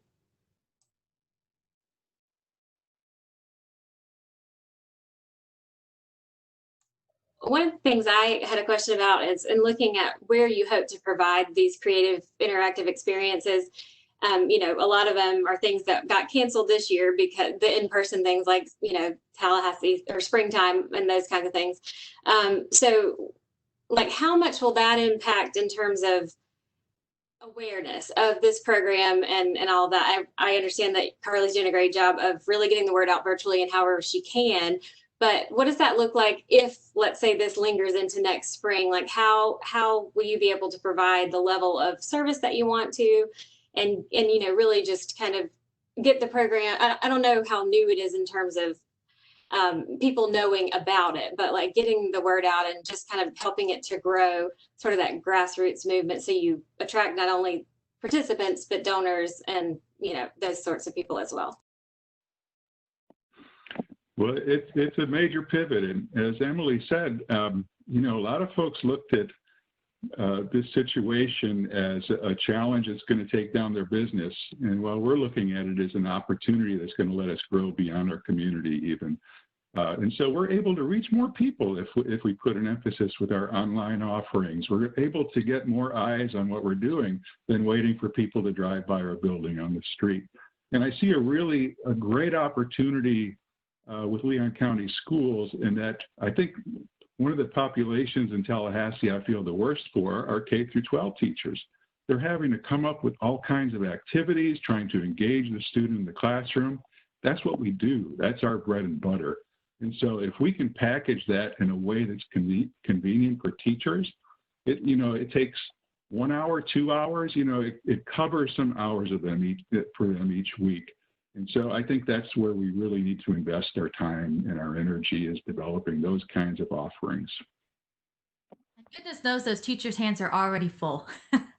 And that being able to deliver this online is a tricky thing to do. And so I think that we can really step in and help that process in our community. And I want to be able to reach more teachers virtually as well.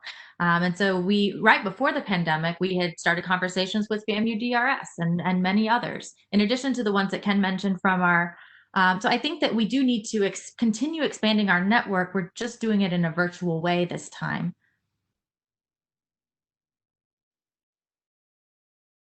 We got a COCA grant for marketing last year, which was very helpful. And we do still have some print material from that we can drop off at partner sites. So I think that may be helpful. We had a full rebranding, and you probably noticed our new logo. So I think that'll be good. We've got 2 minutes, and I don't want to take away from someone else asking a question if they have one, but I have one more if nobody else does. Go ahead. I have one, but go ahead. Okay, I was just curious, when you're looking at what people are going through, often the arts are the kind of thing people tend to put aside in terms of necessity, in terms of funding and those sorts of things. I personally love the arts, and I think they're necessary in everyday life, much less during something like this. So how are you using this opportunity, as you called it, rather than a challenge, to kind of get the word out about the importance of not only what you're doing for these children, but just as a part of our culture? Ken, may I? All right, I'll be quick. We were also involved after Hurricane Michael, and we took out art supplies to children affected by the hurricane. And it was a big realization for me that this is a therapy all at the same time. And so I think that during the pandemic, that's what's really important here. This is why kids need art. And with 1 minute remaining, Ken, you can take the floor, but I'm really passionate about that. I'll just take 10 seconds because I know there's another question from the panel. But I just wanted to mention that we have an amazing board right now. We have a lot of talent on the board. My background is in computer science, so we have technology that experts that can lend themselves. Emily's background is in engineering and in the med school at FSU. So we were able to nail this COVID situation as best we can through her expertise. But across the board, you'll see a lot of diversity in background, in profession, and in the skills and experience that the board members bring. I think that's really important when you're considering where your money's going.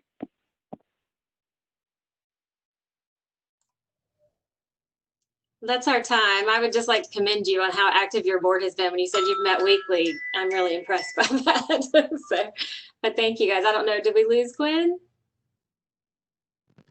I think we may have. So you, Allison, you will do the closing for us, okay? Well, thank you guys for your time and for being our last up today. I hope that we had enough energy for you. But we commend you on your work and certainly look forward to learning more about this and talking about it amongst our team. So you guys take care and good luck with everything you've got going on. Thank you so much for taking time today, especially when it's been such a long day. Thank you. Thank you very much. You made it. Have a great day. Thank you, everyone. All right. Thank you. Bye-bye. Bye-bye. All right. She's back. I thought you had gotten knocked off for a second. You're Left mute. the meeting. You're on mute.